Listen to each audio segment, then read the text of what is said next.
Yes, there's so many acronyms to keep up with on the council. So Councilmember Jawando and Councilmember Mink introduced legislation, the STEP Act. As we know, people of color have been disproportionately pulled over and stopped by the police. And even within our own jurisdiction, an Office of Legislative Oversight report that was released showed that that data hits right here at home. And so we've seen what's happened when too many interactions between the police and the community. It resulted in a death recently in another town. And so this act is trying to decrease the amount of police and driver interactions by lessening charges for opportunities for police to pull you over and preventing the police from, searching your car for minimal grievances, infractions. So, like the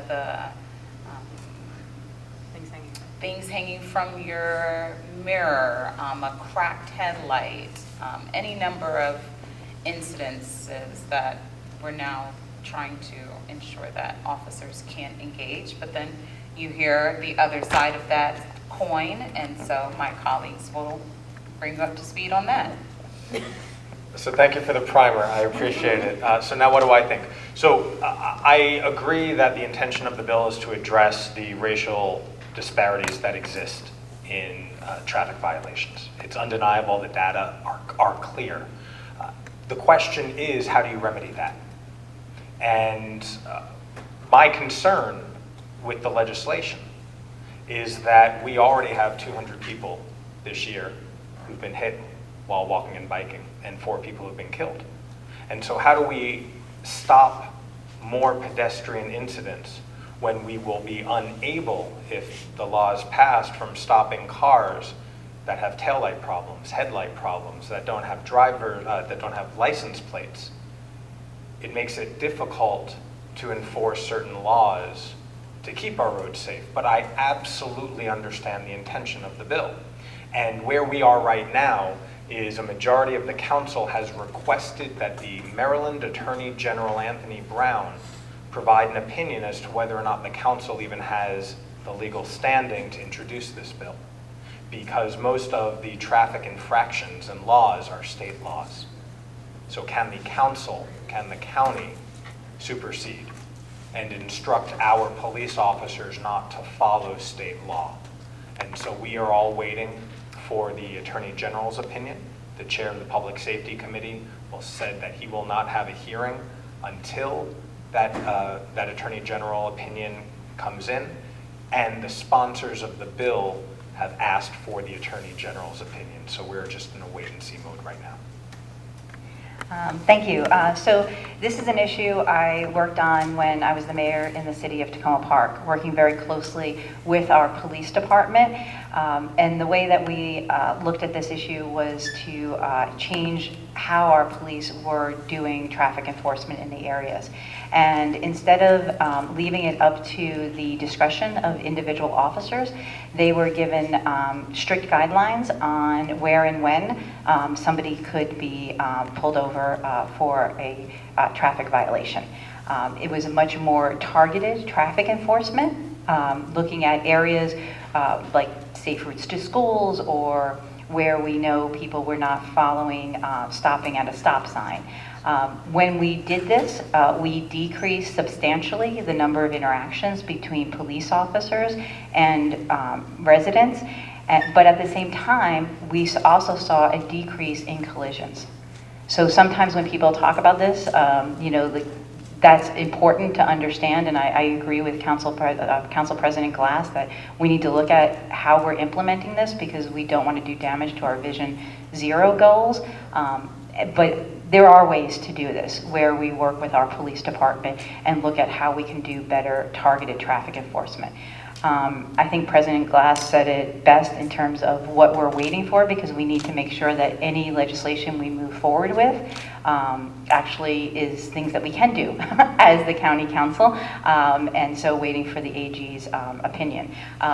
And we also did send a letter from the T&E Commission, because the state is actually not collecting the data they're actually supposed to be doing. And that came out, and Councilmember Glass and I sent a letter to the state saying you need to be collecting data appropriately.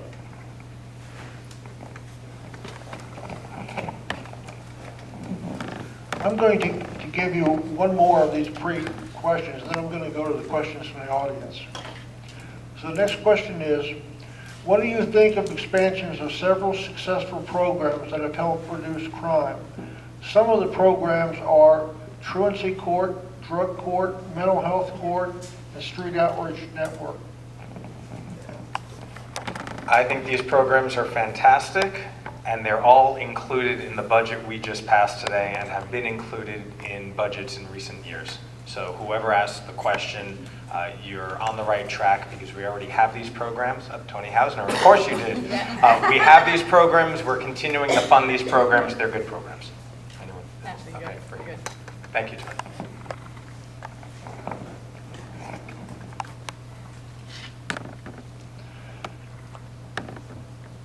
A recent study shows that homelessness increased 56% in Montgomery County this year. What is the council doing to remedy this, I think? Okay, sure. So again, another tenant in my SMART agenda, making a living in our county more affordable, and our budget reflects that. The council allocated more than $77 million in funds for the Department of Housing and Community Affairs, which aims to preserve and increase the supply of affordable housing, maintain existing housing in a safe and sanitary condition, preserve the safety and quality of a residential and community area, ensure fair and equitable relations between landlords and tenants, and support the success of common ownership communities. We also supported the production and preservation of affordable housing by allocating $57 million to the Housing Initiative Fund, and the council also funded the Housing Opportunities Commission with an $8 million budget. And I'll let my colleagues tell you the additional investments we made in affordable housing and keeping people housed. That's a lot of money to keep people housed. Really proud that we've taken those steps. And that builds upon what we've done over the last number of years. During the height of the pandemic, I introduced a $2 million special appropriation to provide eviction rental assistance. And that $2 million grew to more than $100 million during the pandemic. Thank you, President Biden. Thank you, Democrats in Congress. And yes, thank you to the General Assembly and former Governor Hogan as well, who helped provide state money for that. That money, we still have a few $1 million from that we've learned during this budget process had gone unused, so we're going to use that. We're going to continue these investments, but we are continuing to invest in facilities. And I got to hand it to County Executive Elrich, who just 2 years ago, when I was the lead for homelessness, said that we need a new facility, a year-round facility. And we partnered with the Montgomery County Coalition for the Homeless and built our first year-round men's shelter, which is in North Bethesda, maybe just right on the border of your district, just on the border of the district. And it is a beautiful facility. It's on Neville Street, right off Rockville Pike, and we need to do more of those. And I've been talking with the county executive about finding smaller projects that we can afford to do more of these throughout the county. But unfortunately, at the heart of the question is that this is not unique to Montgomery County. And because we have Eastern Avenue just a few blocks from here, we know that people come back and forth. And so this is a regional issue, and it's something that the Council of Governments just talked about at its most recent meeting. Thank you. Yes, we actually did go over the statistic that was provided is from the point in time report, and the Council of Governments did just get a report on that last week. You know, I am glad in our budget this year that we actually put money in the budget this year to do some needed repairs at Neville Street because it is so unfortunately used so much. I will say this is a place we agree on a lot of things. I may disagree with my colleagues here because this is actually an area I was disappointed in our budget this year. Because we did not fully fund the overflow sheltering that the county executive had sent over to us, as well as I don't think we funded enough our partners such as Interfaith Works. And I was just on a call with the executive director, Courtney Hall of Interfaith Works the other day, because we have seen a fairly large increase of unhoused people near the Silver Spring Metro. And because people were complaining about it, unfortunately the police went in and started removing people, which is not something we normally do in Montgomery County. And Interfaith Works went there and they were able to place each of those people that were there in Progress Place. But I got the phone call late one night because Progress Place is completely full now. And there was another group of unhoused people that are going to be moved, but there's no place for them to go because Progress Place doesn't have any beds anymore. So for me, that's a place when we see this increase, and I mentioned it today, this is information we received as we were doing the budget, so it's, in real time, but I think as a council, we need to be working with the county executive and come back to this issue. Thank you. And I'll also add, since Progress Place was mentioned, there is funding in this budget to provide more security for Progress Place. We all hear about people outside of Progress Place walking up and down Georgia Avenue. I used to live in South Silver Spring and did that walk all the time. And so there is going to be more money for more security to keep everybody, including the residents of Progress Place, safe. Oh, and our state board. Sorry, and our state delegation, because we should thank them, did actually get us some money for Progress Place as well to have an outside seating area for the folks who are there, which is really important because Neville Street has that. And what that allows people to do is have a space during the day in which to be rather than kind of walking around and other things. So that is coming to Progress Place, and we really have to thank our state delegation for bringing that money to us. And last but not least, I'll just mention that right before we started the budget, I introduced legislation, a zoning text amendment to accelerate how quickly we can build affordable housing that will offer up to 35% affordable housing with at least 2 commercial uses. So we'll pick that back up shortly now that the budget's been decided. So looking forward to you weighing in and following that legislation and its hopeful successful passage. Thank you. I'm worried about what you will do about rent stabilization. Okay?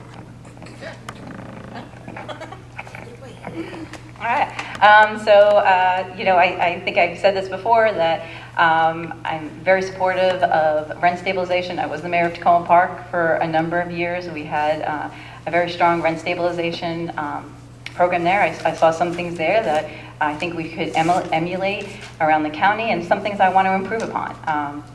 Right now, as I think everybody in this room knows, there are 2 rent stabilization bills one's an anti-gouging bill and one is the Home Act is a rent stabilization bill.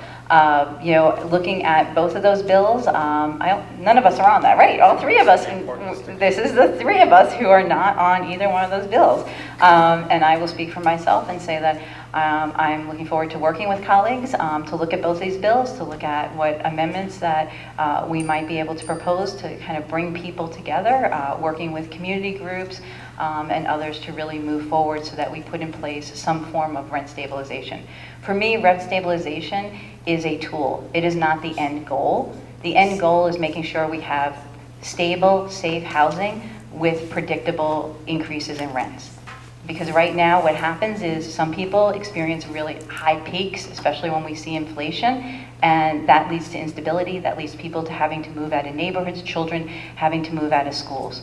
And what we need to do is have a solid rent stabilization put in place that smooths out those increases so that people can plan for their futures.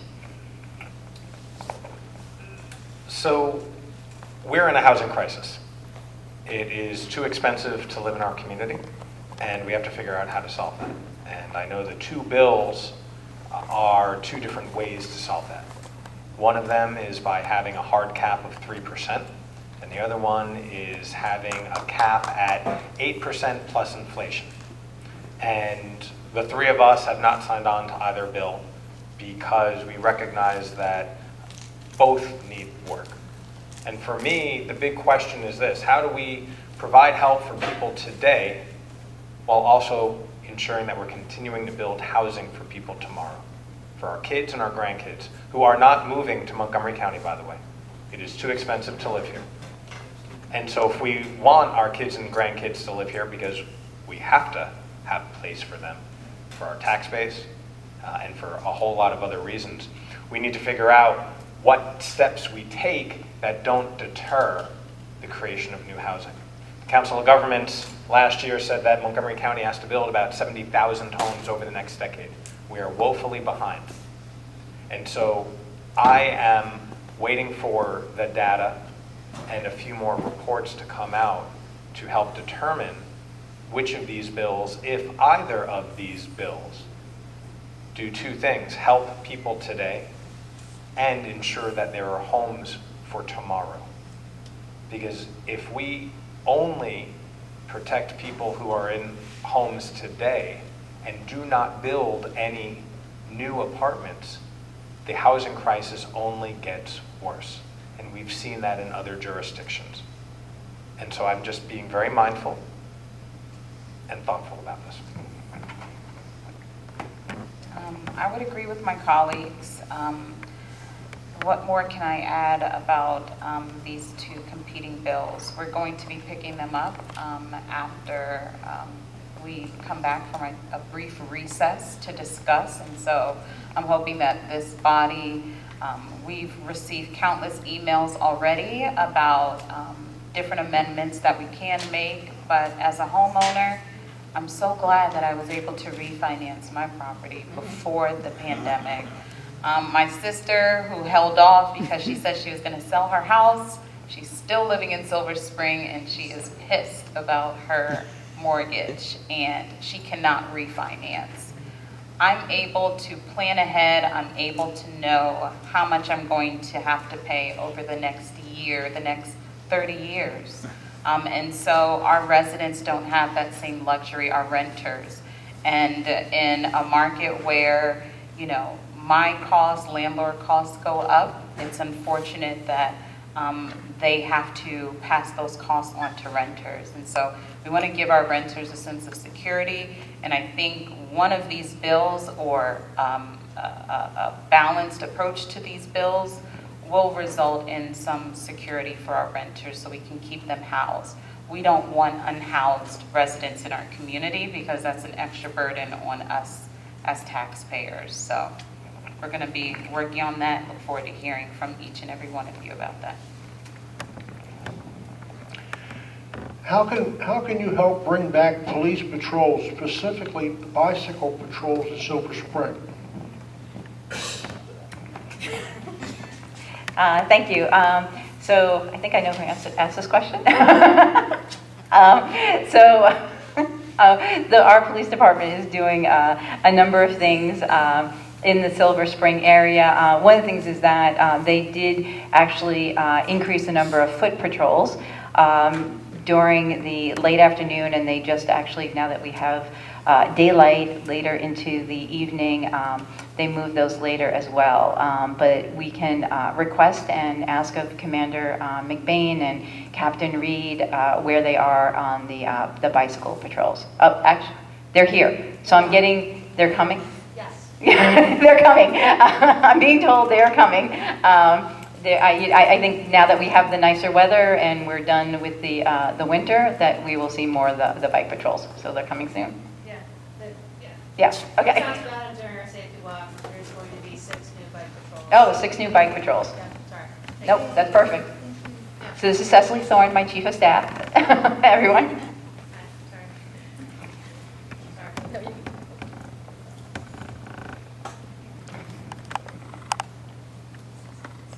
A majority of the council is currently backing Bill 15-23, which allows rent increase. Oh, this is another rent increase question. Let's go on to something else. Tonight there was a shooting at Wheaton Metro. The county wants businesses to pay for their security. How will we make Metro safe for Montgomery County residents? How many questions did he ask?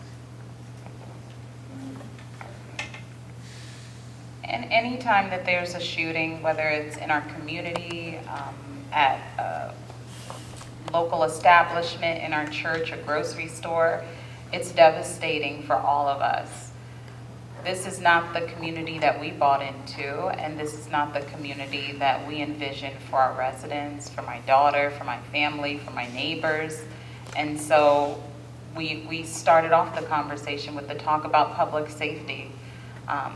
You know, we're trying everything in our power to ensure that our students, our young people, have access to mental health resources, have access to job prep programs, out of school time, recreation activities to do. We're trying everything in our power, and it's Mental Health Awareness Month. And so, you know, there's no excuse for violence in our community, and every instance it's heartbreaking, and just not knowing what even, you know, precipitated this action. We have to go back to guns. We have to get guns out of our communities. And that starts at the federal level, that starts, you know, with our state partners. We are all committed to that effort. And so it's heartbreaking to hear that this has happened in broad daylight. Yeah, I hope the culprit is found and dealt with appropriately, but we have to get rid of guns in our community. So for those of you who saw me passing my phone just 2 minutes ago, it was the NBC story saying that the individual who was shot is still alive. And I wanted my colleagues to see that. And so it's about the guns. And just last week, when the federal district court in Eastern Virginia said that 18-year-olds, it might be unconstitutional to limit guns to anyone over 18. I mean, give me a break. Like, where does this end? And here in Montgomery County, last year alone, we passed a law that prohibited ghost guns from public spaces like the metro stations, like Veterans Plaza, and it was struck down. So we are doing what we can. And I communicate with Metro General Manager Randy Clark on a regular basis. And Metro ridership is the highest it has been since the pandemic and continues to increase. But it's incidents like this that turn people away. And as much as I hope that Montgomery County can pave the way to eradicate guns, we need our federal leaders. We need a new Supreme Court, right? To say this is not a 17th, 18th century militia. And I'm worried about this Eastern District of Virginia and 18-year-olds. I mean, it's crazy. It's absolutely crazy. So I agree with my colleagues, and you know, even just the other day, Governor Wes Moore signed some gun safety legislation, and literally before he could put his pen down, the NRA they were suing the state of Maryland over it.